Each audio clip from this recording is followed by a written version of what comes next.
This is the You, Me, and BTC podcast. Cryptocurrency decrypted. Welcome to episode 91. A few days ago, 21 Inc. announced a new product called the 21 Bitcoin computer. It's essentially a small, versatile Bitcoin miner attached to a Raspberry Pi computer. It can run as a full Bitcoin node, mine a nearly constant stream of funds, and is supposed to streamline the sale of digital goods and services. Today we'll discuss how it works and how useful it might be. We'll also make some guesses about where hardware like this could take the Bitcoin infrastructure and what products 21 might be planning for the future. Your hosts today are Tim Baker, John Stuart, and myself, Daniel Brown. Here we go.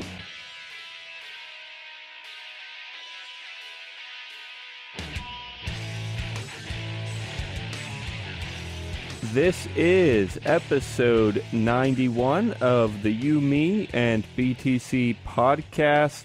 Welcome back to the show. We hope welcome back because we hope you've been listening since episode 1. But if it's your first time here, it's the best time to be here. You're in for a treat, right, guys? Definitely, and thank you for putting it in such a normal way, Daniel. I am Daniel Brown, and I'm here with Tim Baker. And John Stuart. So I'm going to jump straight to kind of the topic today because I'm pretty darn excited about it. I mean, it's brand new, so there's no telling where it could go and if it'll really be any good or any bad. But I'm excited for what it sounds like. You already lost it in the first minute. Lost what? If it's any good or any bad. Okay. That doesn't make any sense. It didn't sound as funny when I repeated it. Of course it doesn't make any sense. That's what he meant. That was his whole point, that it didn't make sense. I meant Tim's concern doesn't make sense. Like, I know it's not a phrase. Okay, I'm not talking about this. So there's this company called 21, and we talked about them months ago.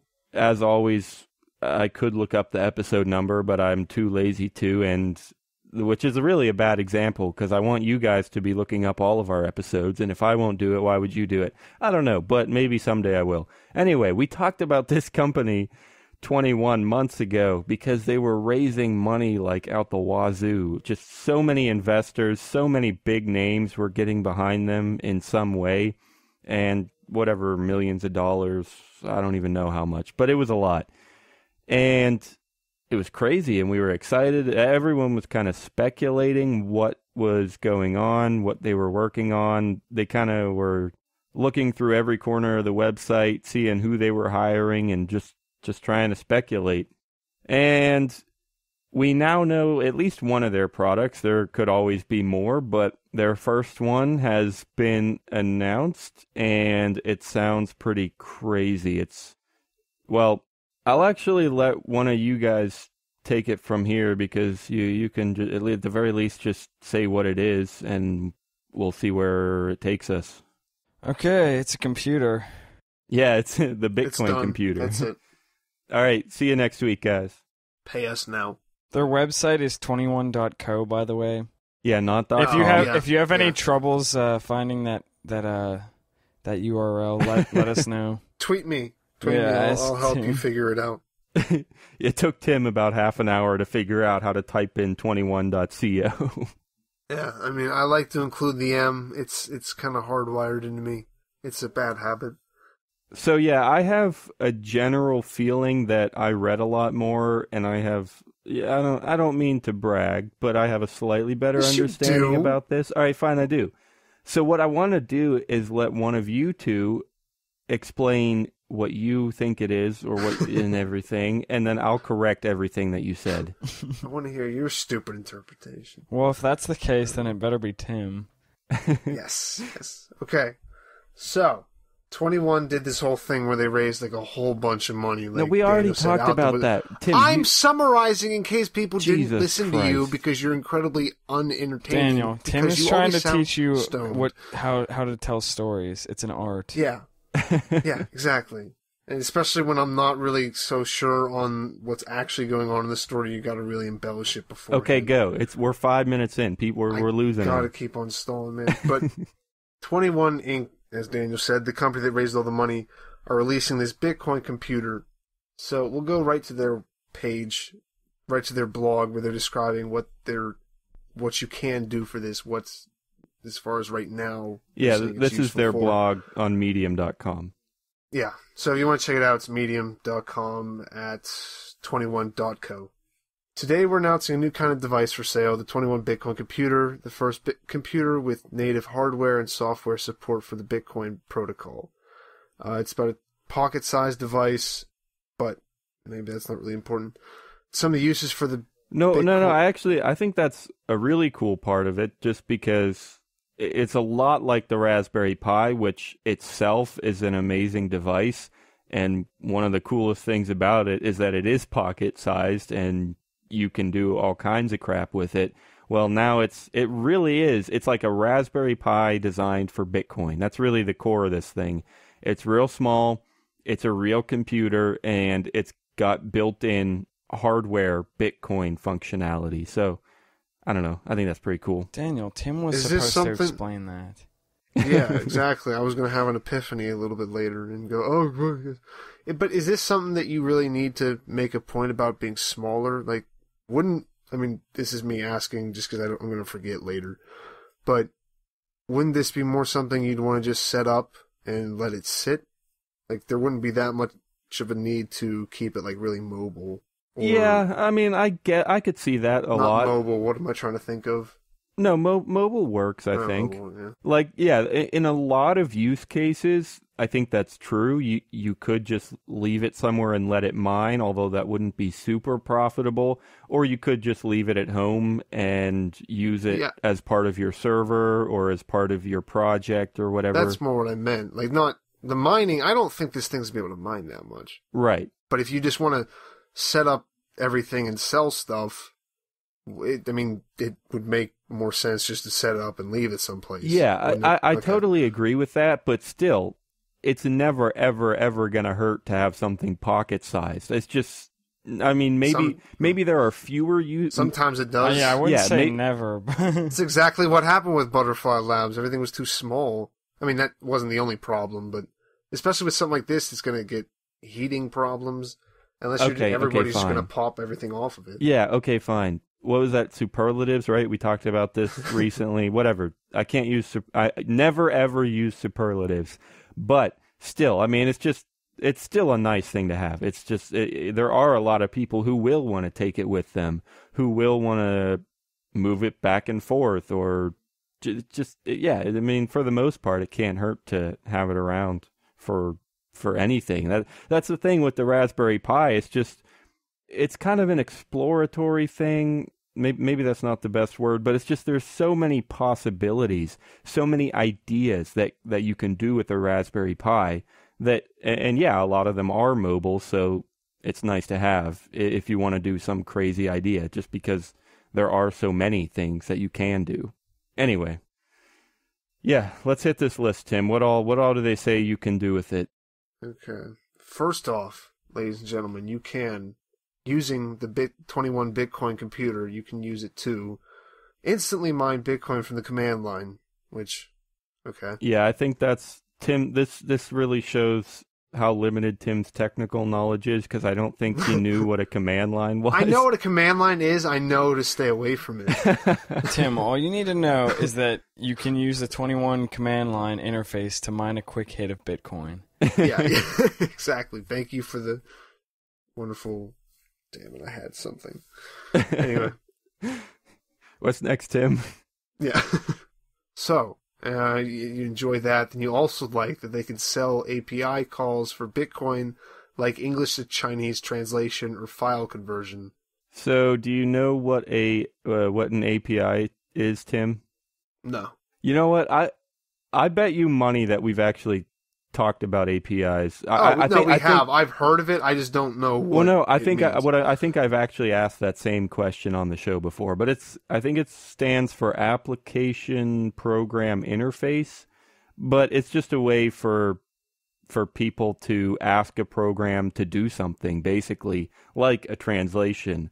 Or there's like a blockchain.info API, and I can send a call to the API that says how much money is on this address, and they'll send back how much money is on that address. So it's just basically asking a program to do something. And yeah, you can set that up on this computer. If you want to get paid in Bitcoin to give out your exchange rate or the exchange rate for the past year, you can get paid in Bitcoin to share information or to do work like translation or whatever. So that's pretty cool. What's different? Like, what allows this one to do that? Is that, I mean, we'll probably talk about it later. Is that just the servers on it? Well, yeah, it's interesting because, I mean, theoretically, every single thing on this list is doable the way Bitcoin is now. And I mean, they're not even changing Bitcoin, so of course it's doable with Bitcoin. I think the idea is that they just make it way more efficient, and probably the biggest thing is that it's got the built-in miner so that it's got that continuous stream of Bitcoin. I think that's the core of this. I mean, yeah, all these tasks you can do with any computer, but when you have that continuous stream of Bitcoin, especially for micropayments, it seems like it should be more convenient and just easier to set up. A little more organic, too, because if I want to do this now, the easiest way might be to connect through a service like blockchain.info. And instead of running my own node, I might just use APIs or other servers that run the nodes for me, just because it's a little complicated or at least resource intensive to run your own node. But now it's just way easier to run your own node, which makes it more organic, more decentralized, because I don't need to connect to other services to handle Bitcoin. Does that make any sense? Yeah. Are you tired of Bitcoin Dice and ready for something different? Try LuckyBit, the original falling coin game, at luckybee.it. It's the most exciting Bitcoin game on the web. You can bet on 5 different payout lines and win up to 999 times your bet. You can even use their faucet to get some free Bitcoin. Dice is boring. Play different at LuckyBit. Check it out at luckybee.it. Well, then next, folks, you can also set up your own personal iTunes-like digital goods store, because iTunes is the height of, I guess, usefulness on the internet. I don't know. I haven't used it. Well, no, I did. I tried to use it once. I hated it. They say iTunes-like. The biggest thing there is a digital goods store, and I know. I'm sure you've used digital goods before, Tim. Yeah. And yeah, honestly, that would be I a nice. I steal all my MP3s by hand. I just sneak into artists' houses with USB drives. Yeah, that's where all the pirated copies come from. You get them. Wait, you don't pirate copies from digital goods stores. Dude, Lars Ulrich hates me. No, I know. I think that's what Tim was saying. Can we please start doing that? Doing what? We should start a business, and we'll give people downloads of hand pirated music. And we'll make them pay for it. I stole this with my own hands. I broke into Lars Ulrich's house. I would steal all his music and just download it all. I'm gonna be 100% honest. I'm not following right now.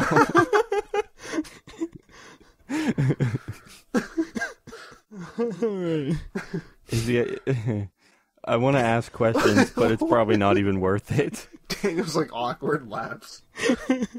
This is how we feel when you make a joke. Probably. Except that you're the only one laughing. And we're just sitting there. I'd like to ask a question about this, but it's probably not worth it. I'm just going to leave that alone. Yeah. Anyway, digital Yes, goods. Maybe if you Yes, listen I to have it used later. a digital goods store. And that's something that might be kind of cool for us to set up because we have digital goods every week, so it may be fun. Anyway, what's next, Tim? Also, if you're one of those social media type people, Why are you trying to read this in their voice, or are you like being? I don't get what your voice. No, is I'm all trying to about. build it up. I mean, that one wasn't as good. I'm trying to sound excited though. So Yeah, if you're but- one of those social media types, they reward your peers for posting your links on social media. Which I don't is know another. how- That's another thing that we'd love to do because we love it when people share our stuff, and why not give them a little bit of Bitcoin? Because I want to keep it for myself. Well, then keep it, Tim. You don't spend anything on this whole thing, all right? It's not your problem. So keep it. Other people get retweets for free, Daniel. We get them for free too. We only pay for some of them.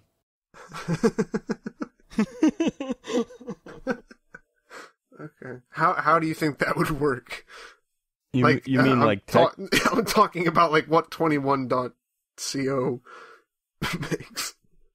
How would that be built in to just reward someone who posts your link on a social media? Oh, I don't know. I mean, you just have a constant stream on the device. It looks through the social media sites.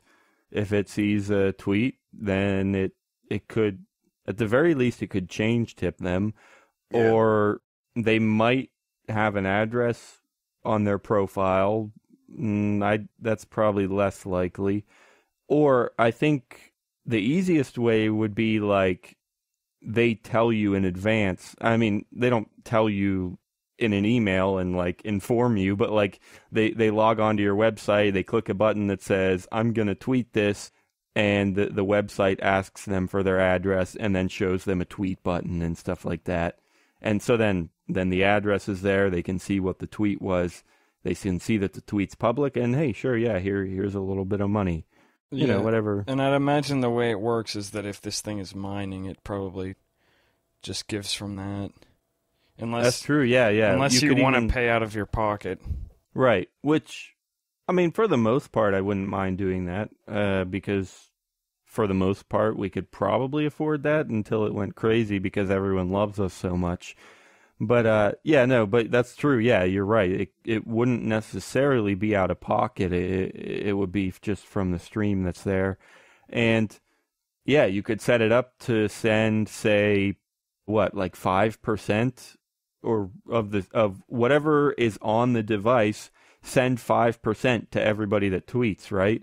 So then if nobody tweets for a while and then somebody does, they might get a little extra, and you would never run out because you're only ever going to give out 5%. And if a lot of people are tweeting, then the reward just goes down a little bit. Yeah, I don't know. Sounds pretty cool. It's kind of like what I've been saying. It's just there's so many possibilities, and you can. It's a computer, right? So you can literally set up anything, just like you would on a computer. You can make programs that do all kinds of stuff. Well, now you can pretty directly involve Bitcoin in those same programs. So anyway, so there's one more here, Tim. And also, if you're the kind of person that knows what IoT is, you can use the 21 Bitcoin computer to make any IoT hardware Bitcoin rentable, from smart locks to 3D printers. Tim, all you had to do... I know, it's clicking. It says it's the Internet of Things, Daniel. I already did it. Yeah, so, I don't know, yeah, So you okay. can fuck off. Internet of Things, that's a touchy subject on this show, isn't it? Didn't we have a whole argument about whether or not the Internet of Things is even that helpful? No, I think we were arguing about... There was something where a guy was talking about Internet of Things and something else, like they were the same thing. Oh, And I think we were arguing about that. whether or not they were the same thing. That was a good episode, That sounds actually. more like an argument we would have. And I remembered that they were distinctly not the same thing. Yeah, At least in yeah. my mind. Yeah, I think the episode was, I think it was actually a pretty good one, but maybe not. Maybe it sucked. You never know. No, that's not true. You do know, because our shows never suck. They're always perfect. So, yeah, you can connect it to just about anything. Again, it can do really anything that a computer can do. So you can connect it to a smart lock or a 3D printer. You could charge for the use of either of those, although they're both, a lock and a printer are physical things. So a lock is a little bit weird. I mean, I get how it would be applied, but then no, we've talked about this before. Like you can have like an Airbnb that you unlock by sending a Bitcoin payment. No, I know. I'm talking just, it's kind of, I don't know, a little bit weird. Oh, you mean just weird to think about because it's just pretty unique? Is that what you meant? Yeah, no, I mean just connecting locks. Like, how many more problems are going to come up? No, obviously, this is just like a basic, very basic Luddite thinking, but this is what we were arguing about with the Internet of Things the whole time. Tim was like, it wasn't, Daniel. It's just going to be more complicated. How is it helpful to have things connected? It's not any useful. I remember having part of this argument. I don't know if it's the same thing, but no, some of the things you don't need to connect to the internet, Dan. You don't need a toaster connected to the internet. Wait, yeah, I remember what it was. We were talking about analog and digital and the Internet of Things. Oh, yeah, that's was. true. Yeah, and that was the name of the episode, purist. too, was analog, digital, something, yeah. But, Tim, why would you not want to be able to set your toaster from your phone to have your jelly toast ready for you as soon as you get home from work? How would you not want that? Is it toasting it with the jelly on it? You couldn't just say toast? No, you make the toast and then it spits it out and it puts jelly on it with the internet too. What puts jelly onto Why it? would you not? Okay, right now nothing can put jelly on your toast. Let's just say that. You can. How hard would that be to make? Are you kidding me? Something to put jelly on something automatically? Why do I need something to put jelly? I don't eat gluten, Daniel. That's the future. Now you just sound like a basic bitch. Now I just sound like a what? A basic bitch going all gluten free. Wait a second. I just realized what you meant by that. What did you think I meant? I meant to say that earlier, and then I lost, and I was like, I just need to say it now. I thought you meant. Well, I thought you said, I don't need gluten, and then you just said, it's the future as, a completely separate thing. And I was like, oh. This is 2015, Daniel, I know What you actually mean is that in the future, we won't need gluten. Yeah, or something like that. I don't know. It took me a minute to get that. I should have said that as soon as you said the toast, but then I was so confused by him saying the thing about the jelly. Backing up a little bit, yes, you can connect anything to the internet, and you can connect anything to Bitcoin, and yes, I do want that, Tim. I don't care what you say. It's a little bit of a blanket statement. Yeah, it's more superlatives. Anything, all right? And I want all of that. Can you connect your toast to the internet? Daniel's changing his philosophy of podcast. You connect? You could, through the internet... It's a 3D printed toast. Through the internet, yeah, exactly. You could program your toast to have more or less gluten, 3D or printed none. 3D printing gluten-free bread. Yeah, exactly. So, see, I'm getting you on board here now, Tim. You're starting to understand. No, gluten-free shit. I don't want any of that. Tim only likes gluten bread.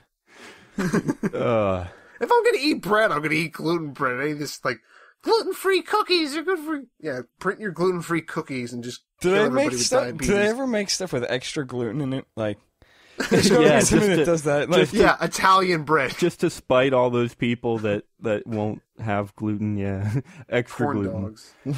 All right, so I'm gonna read another paragraph because I can. You can use the 21 Bitcoin computer as a standalone machine. It's a full Linux box. Or you can leave it plugged into the wall to provide a steady stream of Bitcoin for an existing Mac, Windows, or Linux machine. We've bundled everything you'll need to get started, including... Oh, it does include a Raspberry Pi. What the heck? I feel like they meant to say the chassis. They have their own chip, so I don't know... why would they buy a Raspberry Pi and then take the chip out and put a different one in? No, it is a Raspberry Pi, and that's exactly what they do. I'm looking at the picture on 21.co, just the homepage, and there's two chips that both look like kind of like a Raspberry Pi. One of them is a Raspberry Pi, and I think the idea is that you connect the other one to it if you want to, and you can kind of sandwich the two together so that you have a Raspberry Pi for the computer with the Bitcoin chip attached. So it really is. It's like an ASIC miner that is designed to literally just snap on to a Raspberry Pi. So that, I don't know, that's pretty cool. We didn't realize all that before, but obviously I think I'm going to leave all that in. So I think you just heard our revelation. It's a pretty cool idea, and are you looking at the pictures now, John? Yeah, I only saw the picture of like the whole thing like in together. Right. And now that I see it taken apart, yeah. So it's like two boards. Right, and they kind of two snap completely together. Separate And boards, yeah. They've got this kind of like jetpack exhaust system that snaps on top, probably for cooling, because there's a fan on there too. So that's kind of weird, but whatever it takes, I guess. It's like this box. It really looks really similar to our Butterfly Labs casing. Oh, no. And because it's just a tube of probably aluminum, and it's got the fan at one end, except I'm sure it's like 100th of the size. But anyway, so where was I? The list of things. So it does include all that stuff. I'll just reread this list. It includes a Wi-Fi adapter, the Raspberry Pi 2, a power supply, the USB to laptop cable, a 128 gigabyte SD card, and I guess they don't include it in the list because it's understood, but they include the actual chip, the actual Bitcoin computer. So it's all inclusive, which is nice. I mean, the Raspberry Pi normally, unless you get a package, it's normally just a chip, and you need a bunch of other stuff to go with it. But this is everything you'll need. It'll work with your existing machines, or it'll work on its own. So I do like all of that. That's helpful, I think. Join the club, join the club, join the Bitcoin Talk Club. Interested in Bitcoins or altcoins? Love chatting? We are the place for you. Bitcoin Talk Club is a new forum sensation coming to a computer near you. Whether you're a professional coin developer or someone that wants to know more, our doors are open for you. We are looking for people to join and help build this forum into a one-stop knowledge base for everyone's needs. We're looking for you at BitcoinTalk.club. Join the club, join the club, join the Bitcoin Talk Club. So I guess we'll jump over to the FAQ on the 21.co website, because it's helpful stuff. I mean, that's what a FAQ is. It's frequently asked questions, so it's stuff that people want to know. So I guess that's prime content. How often do you think those are made up?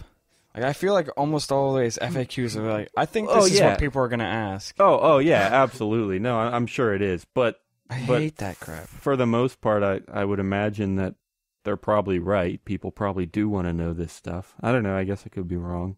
Yeah, I just wish they would call it something else. So there is a lot of stuff here, and we'll touch on whatever we can. If you want to check out more, it's 21.co or 21.co/FAQ. If you're anything like Tim, you're never going to get there by me just saying it, but whatever. There'll probably be links in the show notes. One thing I really want to touch on, I'll just read it, I guess. The question is, what are the payout frequencies and the payout thresholds for the 21 Bitcoin chip? And I guess the background there is just based on an actual miner.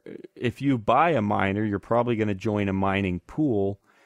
And if you join a mining pool, they normally have a payout threshold, meaning we're going to let you accumulate Bitcoin in your mining pool account until you get, say, a tenth of a Bitcoin or half a Bitcoin or whatever. Once you get that, then we'll pay you. But anything less than that, it's not really worth sending out a ton of payments. So we're going to let you build it all up, and then we'll pay you. And then there's a frequency, too. Maybe they pay once an hour to everyone that's eligible. Maybe they pay once a day. And so I guess they anticipate that people will ask, well, what's the frequency and the payout? And the answer is the network of 21 Bitcoin computers does not work like a typical mining pool. So these concepts do not apply. It is set up to give you a close to continuous stream of a small amount of Bitcoin for development purposes, rather than a lumpy, randomly timed block reward intended for selling on an exchange. So that's crazy. I don't really know what's behind it. I don't really know how the system actually is designed, but apparently they've done something that's like a pool, but not like a typical mining pool, and somehow they make it close to continuous. I really am not sure how they must be doing that on the back end. I don't know if they've revealed that yet. Maybe they have, but it's pretty crazy if you ask me. It doesn't really strike me as that crazy. Really? A continuous stream? I mean, it's probably just less robust than a mine, or maybe not even robust. It's probably clunkier than like a mining pool, because it's not like made for making a profit. That's true. Like, I would imagine why they're doing that for the mining pool, so they can streamline payments and everything. I'm sure this is just like it seems like in the case of a mining pool, there's actually more going on than having it being continuous. More what going on? That, like, more stuff going on in the back end, that they're regulating when stuff gets paid out by frequency and amount. Oh, so you're saying organically it kind of should be continuous, and the mining pools are the ones who are doing extra work and to make whatever. It more efficient or just streamlined or whatever. I could kind of see that. Yeah. I mean, it kind of sounds to me like it must be some version of like PETA pool, because they say also that they don't take a cut. So 21 Inc. does not get any of the Bitcoin that you mine. And I mean, that's also just another, I guess, like, support for my argument. Because if they were having to do a lot of stuff on the back end. Right. Yeah, I guess I kind of follow what you're saying. And I guess the reason I wasn't too sure on that is it sounds expensive, I guess. To have continuous transactions, that's the reason the pools don't do it, is because that's expensive. But I guess what they figured out is maybe as part of the mining, or maybe they just have so many computers doing it that they can lump transactions together. I'm not really sure, but somehow they're doing continuous, almost continuous transactions without the expense. And my guess is it's part of the mining. Rather than actually sending you Bitcoins, they just include them in the blocks that they're mining, which is where I was going to go a second ago. It's kind of like PETA pool, where everyone's independent and any payments that you get are built directly into the blocks that you mine. And it kind of sounds like a smaller version of that. Does that make any sense? Does it seem like a possibility? Yeah. All right. Okay. So yeah, any other FAQs that we should touch on? It really is great stuff. This is my favorite page. I mean, the blog post was nice, the homepage was nice, but this is where I think the most information comes from. So if you really do want to find out more, this is where you should head, I think. I guess one thing we should talk about is their idea of profitability with this miner, because, well, there's two questions here, and they have somewhat long answers, but we'll get into them a bit. Can you make a profit with the Bitcoin computer after accounting for energy costs? And they say, yes, you can, but not by directly selling the Bitcoin, but by selling digital goods for Bitcoin. So I guess the idea is that in terms of absolute value, like if you sold the Bitcoin immediately, you might not make a profit. I guess you probably wouldn't make a profit. Where the value comes from, I think, is that continuous stream. The value comes from the usefulness of having a miner and having that continuous stream. And they have a pretty nice analogy in the next question, which is kind of the same thing. Well, how can I make a profit without selling it for fiat? And they say, The short version is that your margins on Bitcoin earned by selling digital goods and services with the 21 Bitcoin computer are likely going to be much better than your margins from Bitcoin mined. So earning is better than mining. That's because the 21 Bitcoin computer allows you to use Bitcoin as a true digital currency for taking worldwide payments for your APIs. The mined Bitcoin just provides continuous liquidity into the system. As for the long version, think about storage as an analogy. If you buy a laptop, it's not a particularly lucrative idea to try to sell the storage directly as a commoditized product. The price of a byte of storage is pretty cheap, and there are many alternatives. However, if you use that storage to create a screenplay or a business plan which you then sell, you might make a lot of money.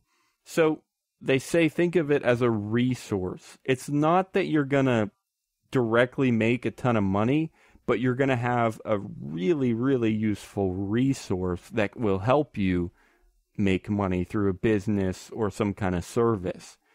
Does that make any sense? I mean, with their analogy with storage, yeah, I have a terabyte hard drive right here, and that has a certain amount of value in terms of byte for byte, but it's not really convenient and really not that profitable to sell that storage because it's just really not a ton of value. Yes, it has value, but not too much.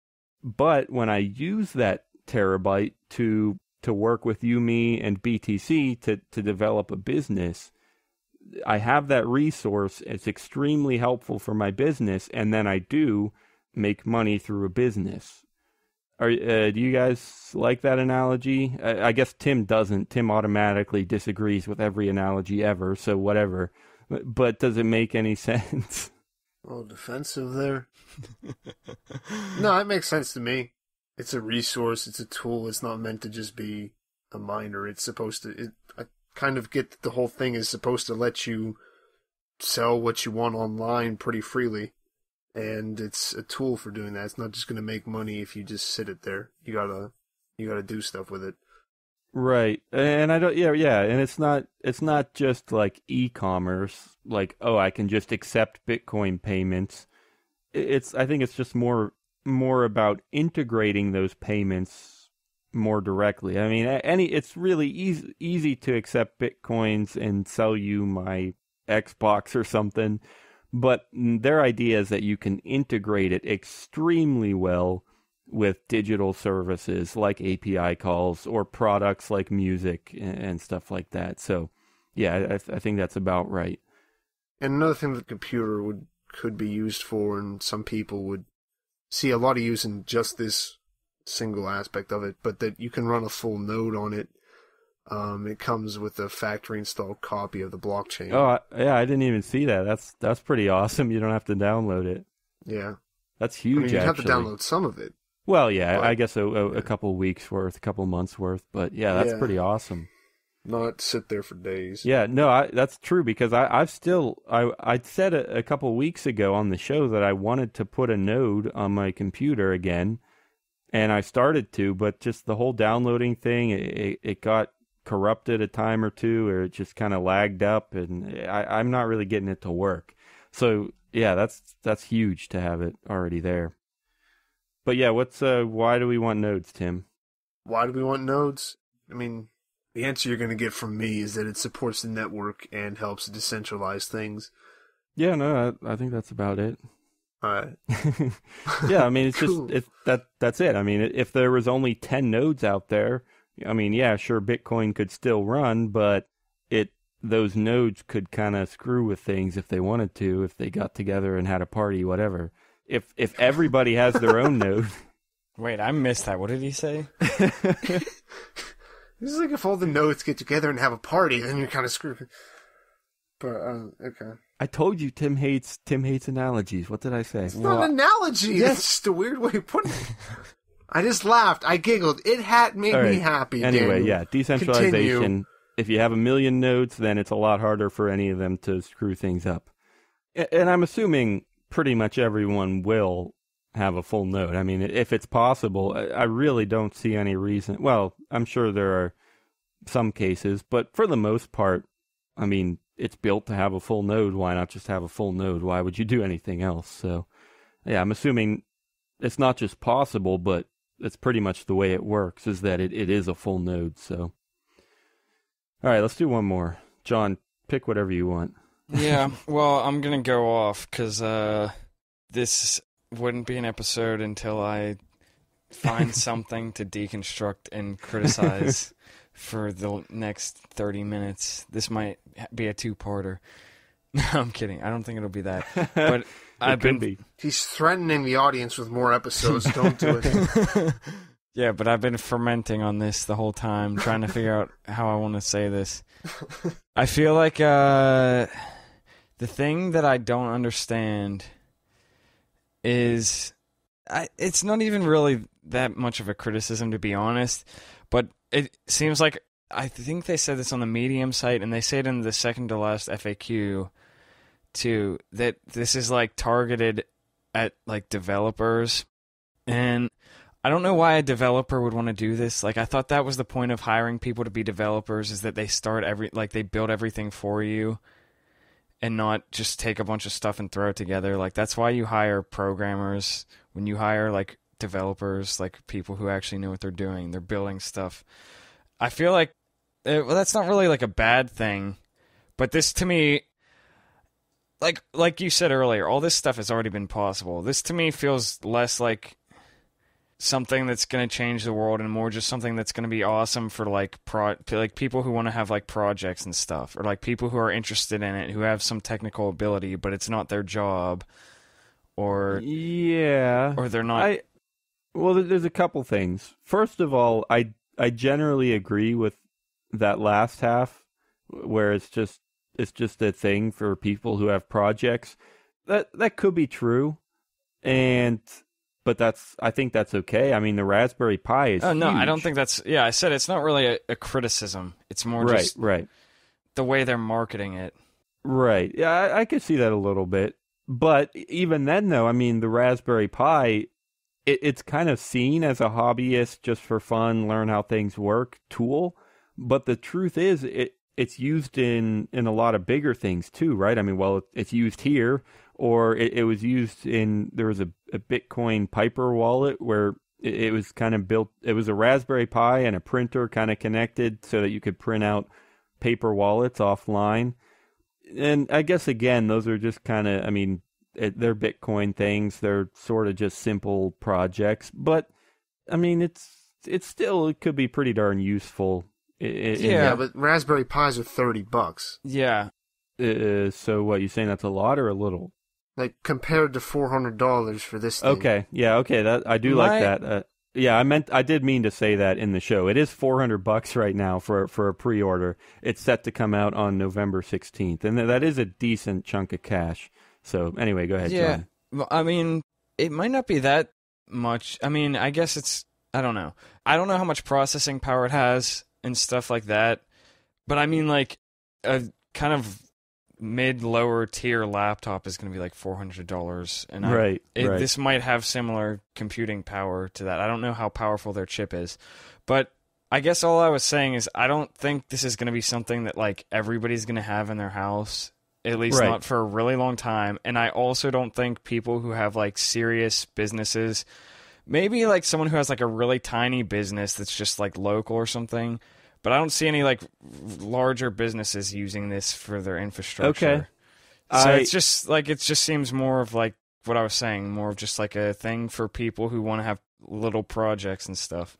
Right. Again, I agree for the most part, but here you actually touched on two things that connect pretty well there. Because you said about how it compares to a laptop. And I think the key there is just the actual chip. It's got an actual ASIC chip on it. So it's not about the more traditional computing power, it's about the mining power. And this thing would blow a laptop out of the water, I think, in terms of mining. And then in terms of traditional computing, it's a Raspberry Pi. It's going to be pretty slow, not going to be ideal compared to a laptop. Now, with that in mind, when we understand that the chip is kind of the main thing, it's just the core of this whole thing is not about micropayments, maybe. Not yet, anyway. It's not necessarily about API calls or whatever. The core of this thing is the chip, right? It's just a small, efficient chip that fits really well into whatever computing system you want. When you have that in mind, then that brings us back to what we discussed when we first touched on 21, I think it was the second time, because we came back when there was more speculation. We talked about them putting this kind of a chip into every kind of device, like a cell phone could have a chip like this in it. And so I think the idea is, yeah, you're right. They're not there yet. It's not like every single manufacturer is going to use the Bitcoin computer, but the chip is huge. And down the road, the chip could really pretty easily maybe end up in a cell phone or in your TV or whatever, right? So maybe this is just one of their first products, just kind of a proof of concept. And maybe they, in terms of the chip, maybe they really do have some pretty big plans. Does that seem at all possible? Yeah. Yeah, so I mean, we'll see. I think we end our shows with "we'll see" a whole lot, I think. Which is, I mean, what else can you say? We don't know. We're talking about the future, so. All right. Advice of the day, guys.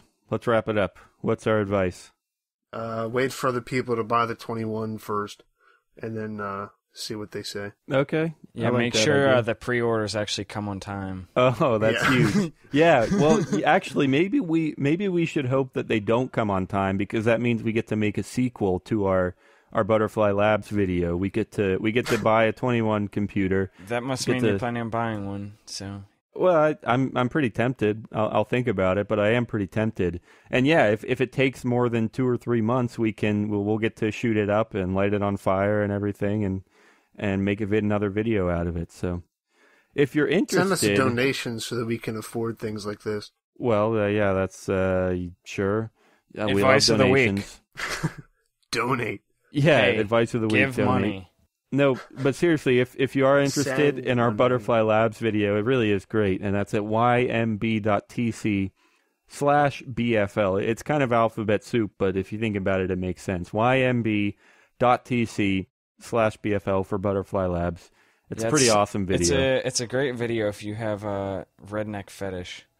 Yeah. Yeah. You get to see Tim in his flannel shirt with a shotgun, so. And, axes. Well, I mean, just the fact that it's a video of breaking something. Yeah. Absolutely. Breaking that technology. Yeah, if you have white trash, you love white trash people, that really gets you off. You'll love that video. Yeah. All right, guys. I don't know if you can hear it, but there's sirens outside my window, so I got to get out of the country. So my advice of the day... Yeah, they're going after Daniel for vaping. If you ever get the opportunity to steal music from an artist's house, take by it because hand. Yeah, by hand. Then you the real pirate. You the real pirate.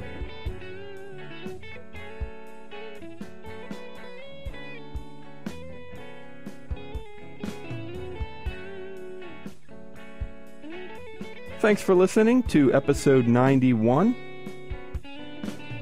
All of the music in today's show was from John Stuart. Remember to check out this week's show notes at youmeandbtc.com and leave us a comment. We'll see you next Thursday.